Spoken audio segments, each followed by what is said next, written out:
Welcome back. Well, the international charity Doctors Without Borders is urging rich countries to take steps to allow more coronavirus vaccines to be produced right around the world. It is a topic that's sparking debate among members of the World Trade Organization. Now, intellectual property rights prevent other countries from making domestic versions of vaccines. But waiving these rights would allow developing nations to produce vaccines without fear of reprisal. Over 100 Nobel laureates and 75 former world leaders have already signed a letter to the U.S. President Joe Biden calling on him to suspend patents during the pandemic. But resistance to this plan, well, it has been fierce. The U.S., the U.K. and the EU all voted in March to block any waiver. Canada says it has not rejected the proposal, but here is more of what we are hearing from Doctors Without Borders. Take a look. They say, quote, "We urge all countries in opposition to this, including the U.S. and the EU, to stand on the right side of history and join hands with those in support. It is about saving lives at the end, not protecting systems." Well, joining us now is one of the Nobel laureates who signed this letter to the U.S. President Joe Biden. The University of Alberta's Dr. Michael Houghton won the 2020 Nobel Prize in Medicine for his discovery of the hepatitis C virus, and he is currently working on a vaccine for COVID-19. He joins us in San Francisco. Dr. Houghton, thank you for being with us today. My pleasure.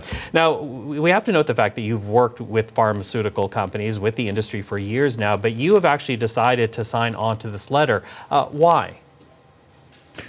Well, I think we're in a dire crisis, obviously, with this terrible pandemic. And, I think emergencies require innovative solutions.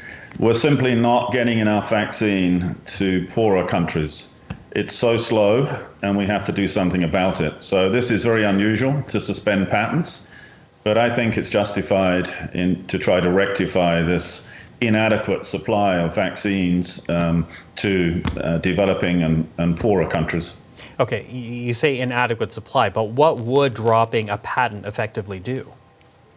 Well, it enables countries around the world to use the patent to manufacture their own vaccines without being sued by the companies that own those patents.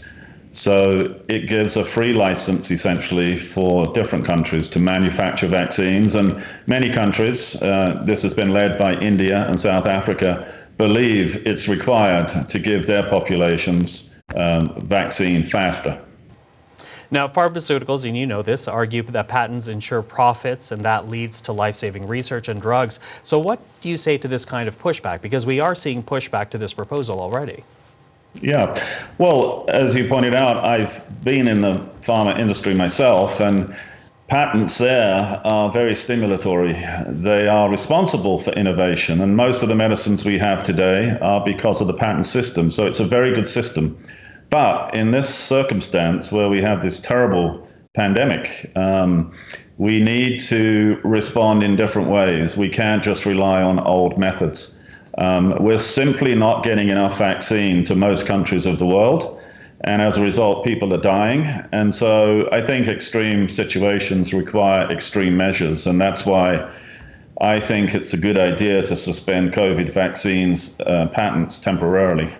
It's interesting that you use the word global, because it does raise quite literally a first world issue here, because many people in wealthy countries like Canada understandably are focused on their own pandemic protections, but they're also not thinking about poor countries that cannot buy vaccines the way Canada has to respond to this pandemic. So what do you say to that kind of thinking, that people are really only focusing on their own countries and perhaps maybe a neighboring country like the United States or other Western countries like the UK?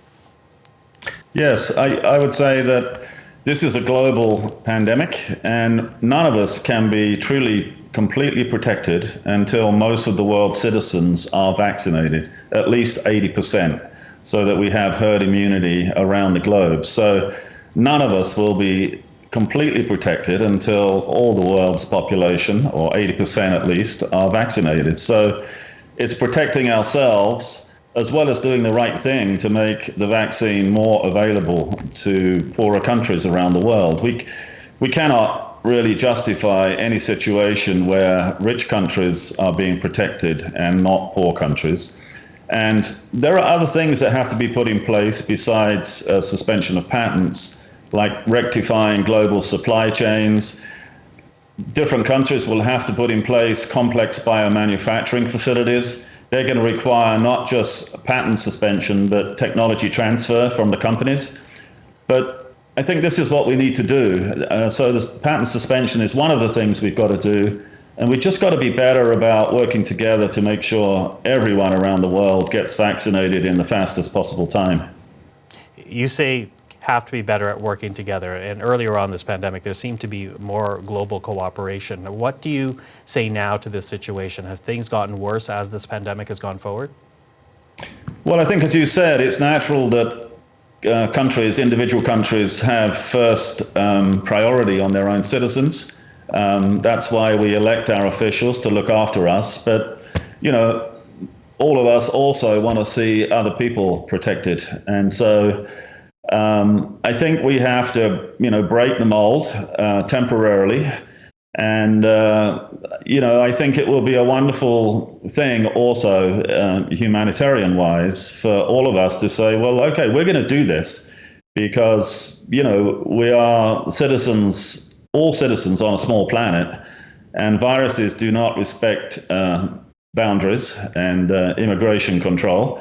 And so this is for them and it's for us. We have to work together better to solve this pandemic. Now, this letter, it focuses on the U.S. president, but now the WTO is being raised, the World Trade Organization, that, of course, being a global decision-making body. So how important would it be to have Biden on side? How important would it be for the United States to change its position on patents? And what role does that create for countries like Canada? Yeah, I think it will be enormously important to have the support of President Biden. Also, the Canadian government, who has said so far it will rely on the consensus decision at the WTO, and I think that's good. But we need the support of the UK government and the EU. And I think it's difficult because it's innovatory and we're not used to this kind of situation. But I really would urge all governments around the world to get on board this. It's one of the things we really need to do to solve this global pandemic. And I think it will be just a wonderful gesture for all mankind to say, look, we're finally figuring out how to help everyone, not just ourselves. Dr. Michael Houghton, thank you for this. Thank you, sir.